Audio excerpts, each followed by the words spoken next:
सभी प्यारे दोस्तों का बहुत बहुत स्वागत है आज के प्रैक्टिस सेट में। कैसे हैं आप सभी? आशा करती हूँ आप लोग बहुत अच्छे हैं और अपने अपने एग्ज़ाम्स की तैयारी आप सभी बहुत अच्छे से कर रहे होंगे। और मैं आशा करती हूँ कि इन सभी प्रश्नों को आप सॉल्व कर रहे होंगे और अपना स्व मूल्यांकन भी आप लोग कर रहे होंगे कि आप लोगों की तैयारी जो है कैसी है। ठीक है, तो चलिए आज के प्रश्नों को देखते हैं। आप लोग पूरे क्लास में बने रहिएगा, सभी प्रश्न को ज़रूर सॉल्व करिएगा। ठीक है, चलिए देखते हैं आज का पहला प्रश्न। निम्नलिखित कथनों में से असत्य कथन कौन सा है? ऑप्शन ए है द्विवेदी युग में भी ईश्वर व मानव का अंतर विस्तृत रूप से वर्णित हुआ है। ऑप्शन बी है नारी के प्रति द्विवेदी युग में प्रगतिशील दृष्टि अपनाई गई है। ऑप्शन सी है द्विवेदी युग में पहली बार प्रकृति भी स्वतंत्र विषय बनकर आई है। ऑप्शन डी है इतिहास के उपेक्षित नारी पात्रों को द्विवेदी युग में नायिका का स्थान दिया गया है। राइट आंसर क्या होगा? एक एक लाइन को आप लोग ध्यान से पढ़िएगा। ठीक है, बहुत ही महत्वपूर्ण प्रश्न है। इस तरह के प्रश्न आपको ज़रूर देखने को मिलेंगे आप सभी के एग्जाम्स में।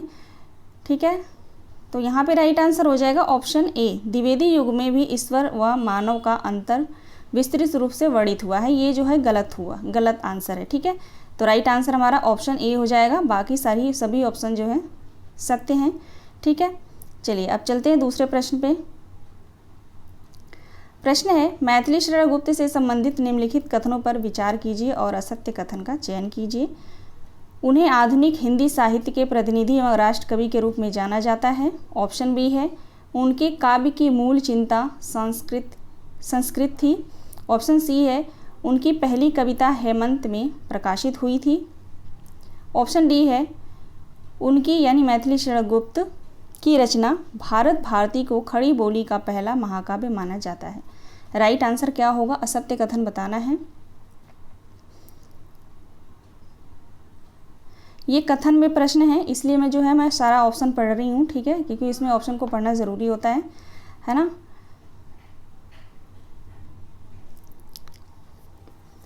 हेमंत जो इनकी रचना है इसका प्रकाशन है 1905। ठीक है, 1905।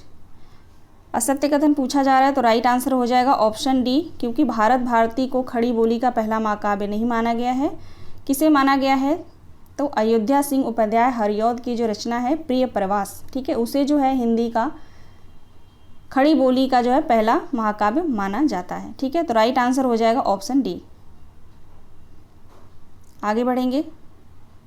अगला प्रश्न है आचार्य रामचंद्र शुक्ल ने किसके लिए कहा है कि भाषा पर जैसा अचूक अधिकार इनका था वैसा किसी कवि का नहीं? पद्माकर को कहा है, बिहारी को कहा है, घनानंद को या बोधा को? राइट आंसर क्या होगा? क्वेश्चन को ध्यान से दीजिए आप लोग और आंसर कीजिए। राइट आंसर क्या होगा?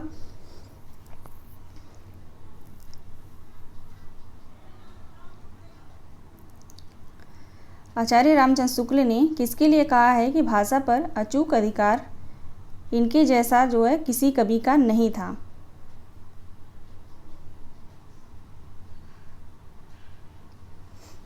राइट आंसर हो जाएगा ऑप्शन सी, घनानंद को कहा है। ठीक है, ऑप्शन सी राइट आंसर है। आगे बढ़ेंगे। अगला प्रश्न है स्वदेशानुराग समन्वित देशभक्त किस काव्यधारा की विशेषता है? कृष्ण काव्यधारा की, राम काव्यधारा, भारतेंदु युग या संत काव्यधारा? स्वदेशानुराग समन्वित देशभक्त किस काव्यधारा की विशेषता है? राइट आंसर क्या होगा?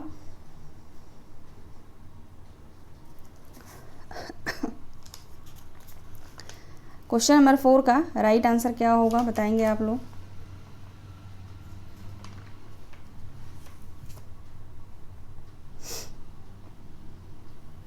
राइट आंसर हो जाएगा ऑप्शन सी, भारतेंदु युग। ठीक है, भारतेंदु युग। यहाँ पे काव्यधारा नहीं होना चाहिए था, युग होना चाहिए था, है ना। भारतेंदु युग, द्विवेदी युग ऐसे करके ऑप्शन में। ठीक है, कोई बात नहीं, राइट आंसर हो जाएगा ऑप्शन सी, भारतेंदु युग। आप लोग ध्यान रखेंगे। अगला प्रश्न है निम्नलिखित रचनाकारों में से ललित ललाम किसकी रचना है? आप सभी को बताना है ललित ललाम किसकी रचना है। तो आप सभी को पता है ललित ललाम रीतिकालीन कवि मतीराम की रचना है Lalit Lalam. Right answer option C हो जाएगा। आगे देखेंगे अगला प्रश्न, इनमें से कौन सी रचना देव की नहीं है? रसमंजरी, रसविलास, अष्टयाम, भवानी विलास? इनमें से कौन सी रचना जो है देव की नहीं है? तो देखेंगे रस मंजरी जो रचना है ये है भानुदत्त, संस्कृत कवि हैं भानुदत्त, ठीक है, भानुदत्त, ये इनकी रचना है रस मंजरी। बाकी रस विलास, अष्टयाम, भवानी विलास, भाव विलास, ये सभी रचनाएं जो हैं देव कवि के हैं, है ना। तो राइट आंसर हमारा हो जाएगा ऑप्शन ए, रस मंजरी, ठीक है। और एक आता है यहाँ पे, एक और बात आप लोग ध्यान रखिएगा, रूप मंजरी करके आता है रचना, रूप मंजरी कई बार पूछा जाता है। तो ये जो रचना है नंददास का है, ठीक है।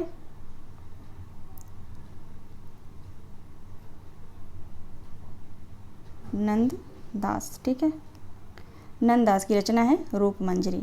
तो रस मंजरी और रूप मंजरी में आप लोग कंफ्यूज नहीं होना है, ठीक है। आगे बढ़ेंगे। अगला प्रश्न है, इनमें से कौन सी रचना सेनापति की है? आप सभी को बताना है इनमें से कौन सी रचना जो है सेनापति की है। श्रृंगार निर्णय, कविकुल कल्पतरु, छंदमाला, कवित्त रत्नाकर। कवित्त रत्नाकर जो है सेनापति का है, सेनापति की रचना है कवित्त रत्नाकर। छंदमाला केशवदास का है, छंदमाला केशवदास की रचना है। कविकुल कल्पतरु चिंतामणि की रचना है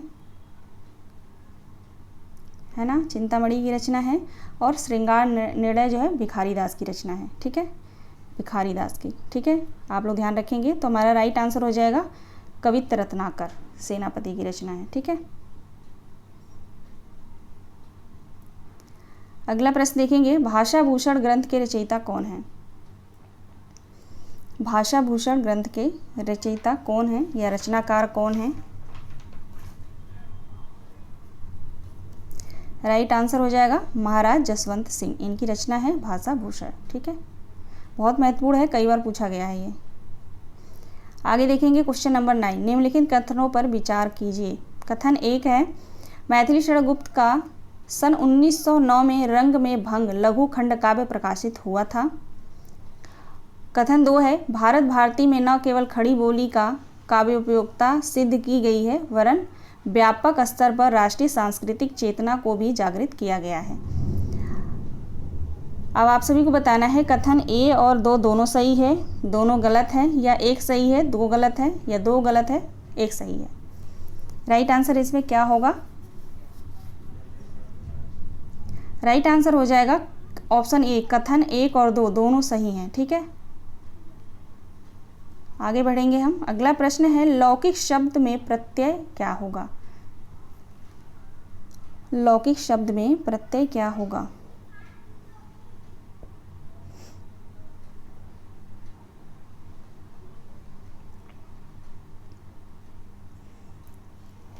तो लौकिक शब्द में प्रत्यय इक हो जाएगा, है लौकिक इक, एक प्रत्यय होगा, ठीक है। अगला प्रश्न है, किस रस का संचारी भाव उग्रता, गर्व, हर्ष आदि है? श्रृंगार रस का, वीर रस का, वात्सल्य रस का, या रौद्र रस का? आप सभी को बताना है कि इनमें से किस रस का संचारी भाव जो है उग्रता, गर्व, हर्ष आदि है।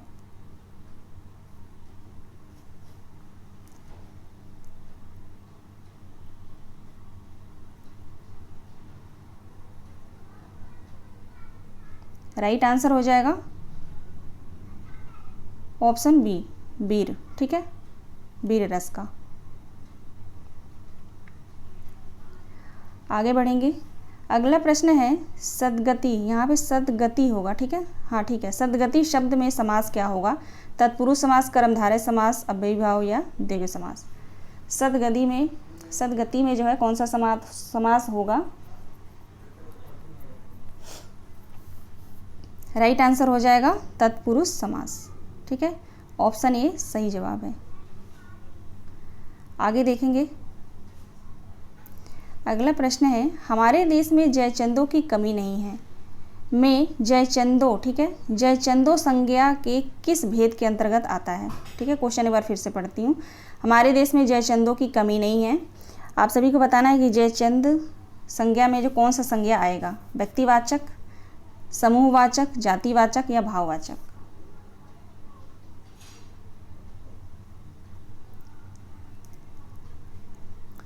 सिर्फ अगर जयचंद रहता तो व्यक्तिवाचक होता, ठीक है, लेकिन यहाँ पे जयचंदो यानी इसमें जो है यहाँ पे राइट आंसर हो जाएगा जातिवाचक, ठीक है। ऑप्शन सी जो है बिल्कुल सही जवाब होगा, जातिवाचक।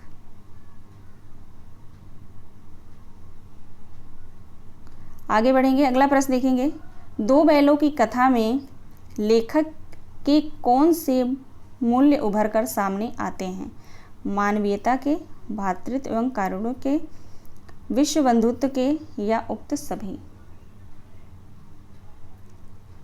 आप सभी को बताना है कि दो बैलों की कथा में लेखक के कौन से मूल्य उभर कर सामने आते हैं?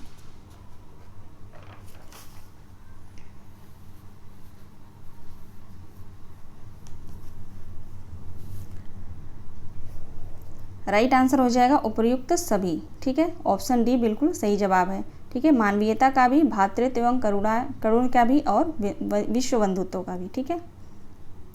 क्वेश्चन नंबर 15 देखेंगे। नमक का दरोगा कहानी के अनुसार नमक विभाग में दरोगा पद क्यों महत्वपूर्ण था? अच्छा व्यवसाय होने के कारण, ऊपरी आमदनी होने के कारण, आराम की नौकरी होने के कारण, या ईमानदारी कर्तव्यपरायणता होने के कारण? राइट आंसर क्या होगा? नमक का दरोगा कहानी के अनुसार नमक विभाग में दरोगा का पद क्यों महत्वपूर्ण था? तो वो इसलिए महत्वपूर्ण था क्योंकि ऊपरी आमदनी अधिक होने के कारण, ठीक है। राइट आंसर ऑप्शन बी होगा। अगला प्रश्न है, छायावाद के चौथे कवि के रूप में कौन जाने जाते हैं?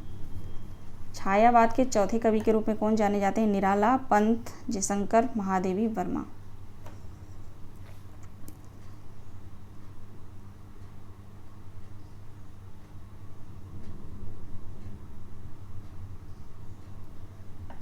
राइट आंसर हो जाएगा जयशंकर प्रसाद। 1% मुझे यहाँ पे डाउट हो रहा है, जयशंकर प्रसाद चौथे कवि के रूप में जाने जाते हैं, ठीक है, लेकिन राइट आंसर यही है, ठीक है। अगर थोड़ा सा मुझे डाउट हो रहा है, अगर गलत होगा तो मुझे आप लोग इसका राइट आंसर बताएंगे, ठीक है। कि चौथे कवि के रूप में क्या जयशंकर प्रसाद ही जाने जाते हैं? मुझे ऐसा लग रहा है महादेवी वर्मा, ठीक है, लेकिन आप लोग सी को ही, जयशंकर प्रसाद को ही मान के चले, क्योंकि मैं प्रश्न देखी हूँ अभी, ठीक है। आगे देखेंगे, अगला प्रश्न है, जयशंकर प्रसाद का प्रेरणादायक गीत हिमाद्रि तुंग श्रृंग से उनके कौन सा नाटक से उद्धृत है? यानी हिमाद्रि तुंग श्रृंग से ये जो गीत है वो किस नाटक से लिया गया है? चंद्रगुप्त नाटक, विशाख नाटक, सज्जन नाटक, स्कंदगुप्त नाटक?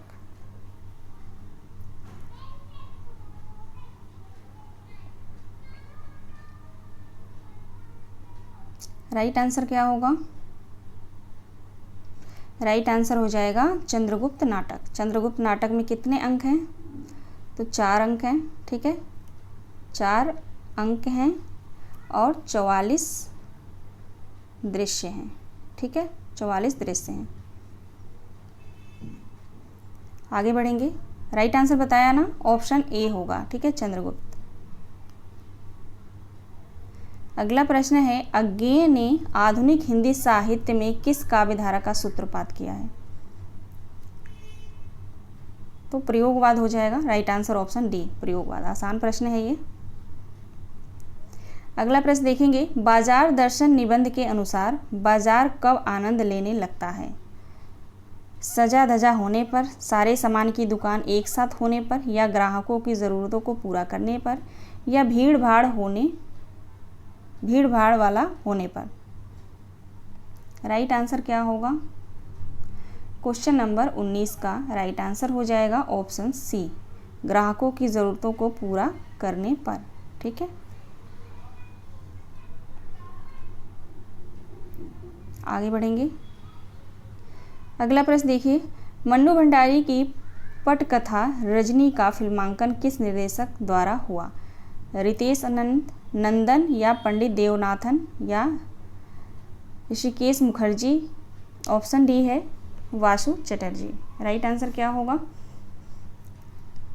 क्वेश्चन नंबर 20 का राइट आंसर हो जाएगा वासु चटर्जी, ठीक है। अगला प्रश्न है, एक कहानी यह भी आत्मकथा की लेखिका मन्नू भंडारी के अनुसार उनके परिवार में लड़की के विवाह के लिए अनिवार्य योग्यता क्या थी? उम्र में 16 वर्ष और शिक्षा में 12वीं पास, उम्र में 18 वर्ष शिक्षा में BA पास, उम्र में 16 वर्ष शिक्षा में मैट्रिक पास, या उम्र में 15 वर्ष या शिक्षा में मैट्रिक पास। ठीक है, इस प्रश्न को इसलिए लिया है मैंने क्योंकि कई बार जो है पता नहीं चलता कहाँ से प्रश्न आए, तो इसलिए मैंने इस प्रश्न को ले लिया है। आप लोग ध्यान रखेंगे। इसका राइट आंसर हो जाएगा ऑप्शन सी। जब एक कहानी अभी पढ़ेंगे तो भूमिका में जो है ये साफ साफ लिखा हुआ है। ठीक है, उम्र 16 वर्ष और शिक्षा जो है मैट्रिक पास। ठीक है, राइट आंसर ऑप्शन सी होगा। अगला प्रश्न है, भक्तिन पाठक आधार पर लक्ष्मी किसकी कन्या थी? ग्वाले की, ठाकुर की, बड़िक की या लेखिका की? भक्तिन ठकुरी बाबा है ना, महादेवी वर्मा के साथ जो उसकी दासी रहती है ठकुरी भक्तिन, उसका नाम रहता है भक्तिन। ठीक है, तो यहाँ पे वही प्रश्न है कि भक्तिन के अनुसार जो है पाठक आधार पर लक्ष्मी किसकी कन्या रहती है? तो ग्वाले की होती है। राइट आंसर ऑप्शन ए हो जाएगा। अगला प्रश्न देखेंगे, मेरे बचपन के दिन संस्मरण के अनुसार महादेवी वर्मा की कुल देवी का क्या नाम था? है ना, प्रश्न को ध्यान से पढ़िए। मेरे बचपन के दिन, ठीक है, ये एक संस्मरण है, मेरे बचपन के दिन। ठीक है, संस्मरण है महादेवी वर्मा का। इसमें पूछा जा रहा है महादेवी वर्मा की कुल देवी का क्या नाम था? अच्छा, कुल देवी का क्या नाम था? तो दुर्गा था। ठीक है, दुर्गा नाम था। राइट आंसर ऑप्शन ए हो जाएगा। अब देखेंगे क्वेश्चन नंबर 24। कृष्णा सोबती किस श्रेणी की उपन्यासकार हैं? है ना, कृष्णा सोबती किस श्रेणी की महिला उपन्यासकार हैं? ऐतिहासिक, मनोवैज्ञानिक, प्रयोगशील या आधुनिक?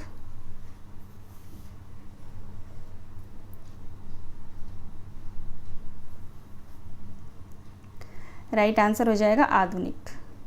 ठीक है, आगे बढ़ेंगे। अगला प्रश्न है, माता का आंचल शीर्षक में यह उतान पड़ जाते हैं, यहाँ उतान शब्द का अर्थ क्या होगा? पाँव के बल खड़े होना, पीठ के बल लेटना, औंधे मुंह लेटना या हाथों के बल उछलना? राइट आंसर हो जाएगा पीठ के बल लेटना। ठीक है, उतान मतलब पीठ के बल लेटना।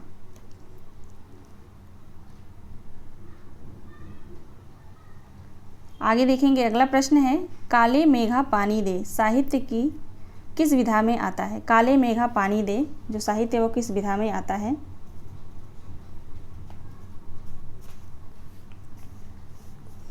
काले मेघा पानी दे ये धर्मवीर भारती का जो है संस्मरण है। ठीक है, धर्मवीर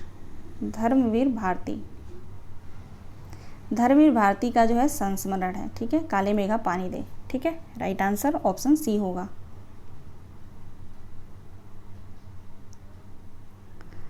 अगला प्रश्न है, काले मेघा पानी दे संस्मरण के आधार पर लेखक हैं आर्य समाजी, देव समाजी, वेद समाजी या समाजवादी या पूंजीवादी?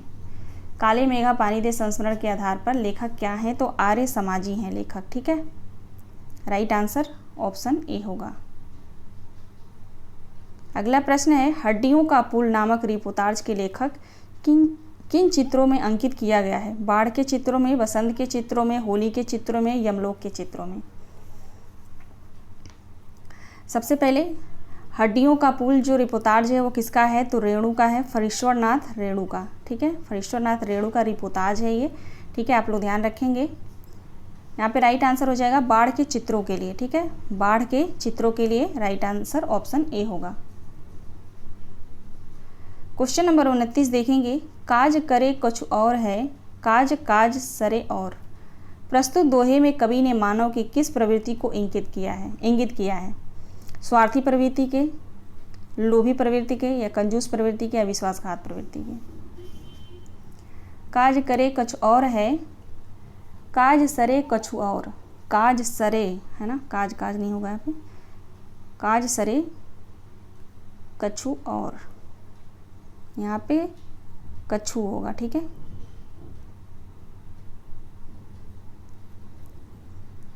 राइट आंसर हो जाएगा स्वार्थी प्रवृत्ति। ठीक है, सर्वस्वार्थी प्रवृत्ति, यहाँ पे राइट आंसर होगा ऑप्शन ए। क्वेश्चन नंबर 30 देखेंगे, निम्न में से कौन सा कथन जो है घनानंद का नहीं है। कथन देख लेते हैं, पंक्तियां है ये। या ही दुख हमें जक लागी हाय हाय, यह पंक्ति जो है घनानंद की है। भय अति निठुर मिटाए पहचान डारी, यह पंक्ति भी घनानंद की ही है। बरन बरन तरफूले उपवन बन, ठीक है, ये पंक्ति जो है सेनापति की है। ये पंक्ति जो है सेनापति की है। गरल गुमान की गरावन दशा कोपान, यह पंक्ति भी किसकी है, घनानंद की है। ठीक है, ये तीनों पंक्ति घनानंद की है। ऑप्शन बी राइट आंसर हो जाएगा क्वेश्चन के हिसाब से।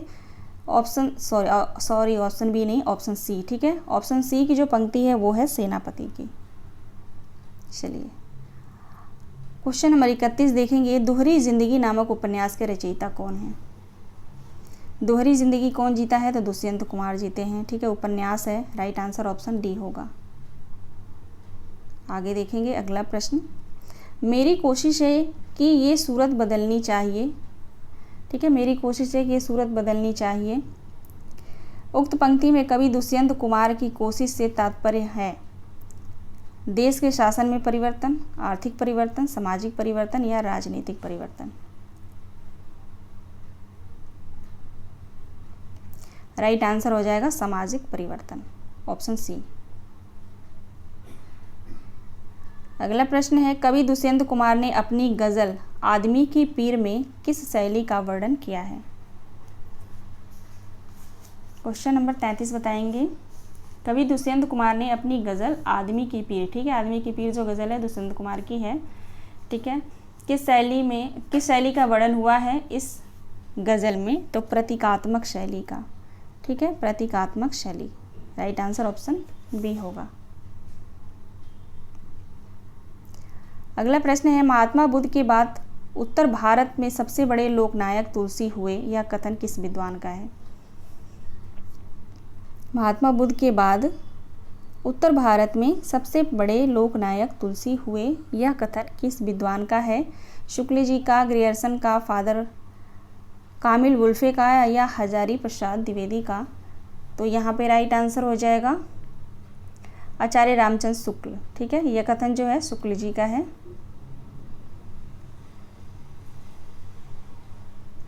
ठीक है, तो कुल जो है 34 क्वेश्चन थे, है ना।